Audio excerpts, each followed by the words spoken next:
Do this first or stay stuck. I know it sounds dramatic, but I lived it. And I'm grateful that somebody told me this one thing right after we split up. Because if you skip this one thing, no book, no podcast, or no date is going to fix you. You'll just keep repeating the cycle. In this video, I'm going to share this one thing that'll change everything. If you're a guy in your 40s or 50s, this probably wasn't the plan. You got blindsided, or you saw it coming and you just couldn't stop it. Either way, now you wake up alone, the house or the new apartment feels empty, and you may just feel like a ghost in your own life. Look, I've been there, and even though I'm a combat vet, and I've been through torture school and had a 34-foot exploding telephone pole headed my way at Mach 3.5, this was different. I felt totally destroyed. So what do most men do here? Exactly what men do. We go into fix-it mode. The gym, dating apps, self-help books, maybe even therapy. But here's the hard truth. If you skip this next step, none of it works. So what is this first thing you need to do? Sounds counterintuitive, but you have got to pull back on the throttle. You have to face the wreckage of your life, not to wallow in it, but to understand it. Because the pain you avoid, it ends up running your decisions. It'll drive your dating life, and it leaks into your future. Let's break this down tactically. Most guys stay stuck because they're doing what's easy, not what's effective. So what do most guys do? Well, first off, they just run. They keep going, they don't face it, and they run away. What you really need to do is sit with it. Face that pain and work through it. Second thing that most guys do, they numb themselves. Hey, and what's the number one way? Yeah, alcohol. I did it too. For about 2 weeks, I sat around, watched Californication, and drank whiskey. Fortunately, I broke out of that pretty quick, but a lot of guys get stuck there. So the right thing to do is to face it head on.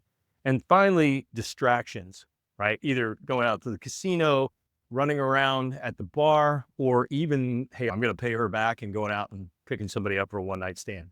Sounds good, but it's not the way to get your life back on track. What you got to do is own it. Now, this isn't about wallowing. This is a debrief. At a boat, when we get back on deck after every single mission, good or bad, we break it down. What worked, what didn't, and most importantly, how do we make it better next time? And divorce is no different. You don't move forward by skipping the debrief. So here's your mission. Take 20 minutes today. No distraction, no phone. And I want you to write down, what did I miss or ignore in my marriage? Where did I fail to show up? And most importantly, because you see this green line, these are in the past. This is your future.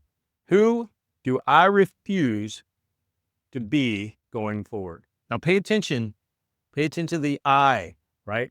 Super important. You can't change somebody else. It doesn't matter if they were unfaithful, manipulative, or bat crazy. The only person you can change is you. And this is how you start the rebuild, from clarity, not chaos. So here's your ground zero checklist.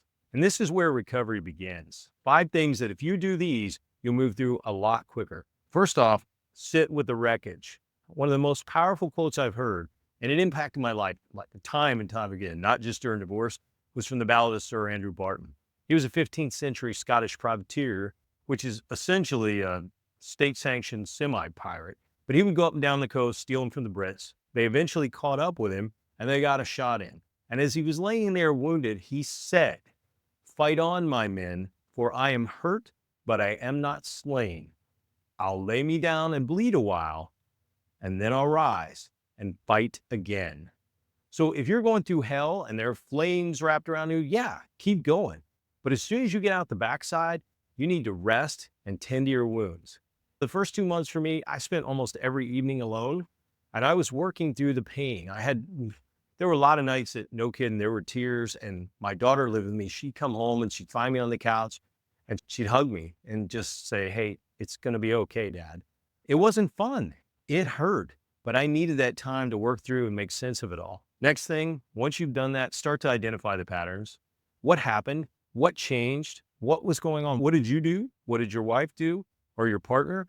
What was it that changed from when you started out together? Because obviously, or at least hopefully, things weren't like that in the beginning. And then the big one, own your part.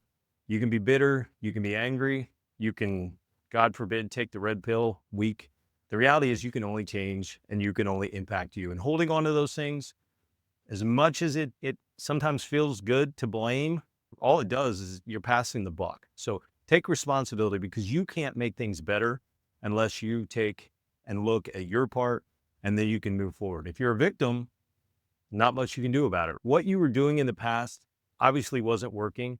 So once you've done all of that, burn that old blueprint so that you can commit to rebuild and move on. Look, I get it. This isn't the sexy part. It's not starting a new business or a dream job. It's not getting a six pack and big arms.